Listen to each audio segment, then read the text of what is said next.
Dragon গাছটা দেখে প্রথম যে কে ফলটা খেয়েছিল কে জানে। আজকে ভুললে আবার খুব সকাল সকাল বেরোবে, ওর আবার কাজ আছে।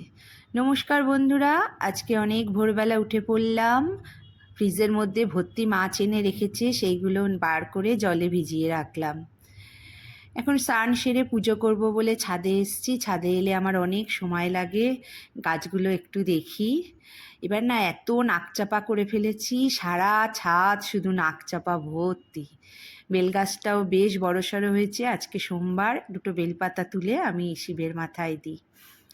এদিকে দেখো কি সুন্দর ট্রেন যাচ্ছে, লোক ভিড়। আমার বেশ ভালো লাগে ছাদে এলে, সময়টা অনেকটা চলে যায়, পুজো দিতে দেরি হয়ে যায়।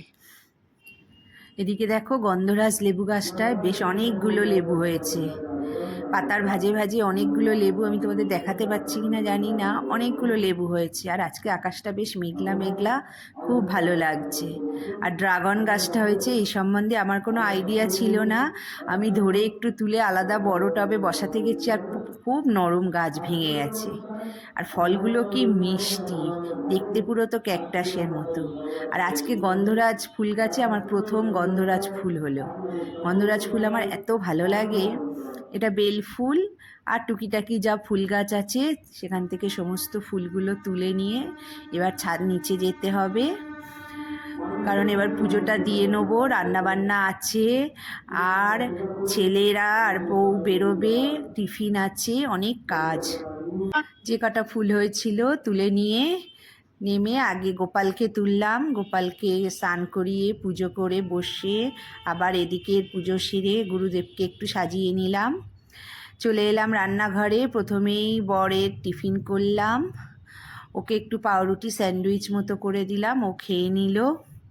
এদিকে বৌমারাও সব, ওরা কচুরি আলুর দম যে যা পাচ্ছে খেয়ে নিচ্ছে, খেয়ে নিয়ে বেরোবে। আমিও ভাবলাম আমিও একটু টিফিন করে নিয়ে আমিও একটু কর্নফ্লেক্স আর টক দই টিফিন করে নিলাম।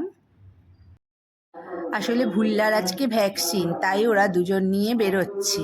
ওই দরজা দিয়ে যাবার জন্য কি ব্যস্ত, ওদের একদম 10টার মধ্যেই ওদের বেরোতে হলো, খুব তাড়া ওদের, ওরা বেরিয়ে গেল।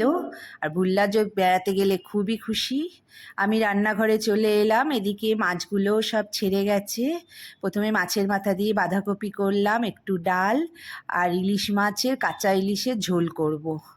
কাঁচা ইলিশের ঝোলটা সব তেল হলুদ নুন কাঁচা লঙ্কা আর সর্ষে বাটা দিয়ে করে নিয়ে এবার আমার ছুটি। এবার আমি চুপচাপ বসবো। আজ সারাদিনের আমার এই পর্ব তোমাদের সাথে শেয়ার করলাম। সারাদিনই সকালবেলাটা বিশেষ করে ভীষণভাবে কাজ থাকে। তোমাদের কীরমভাবে কাটে তোমরা জানিও।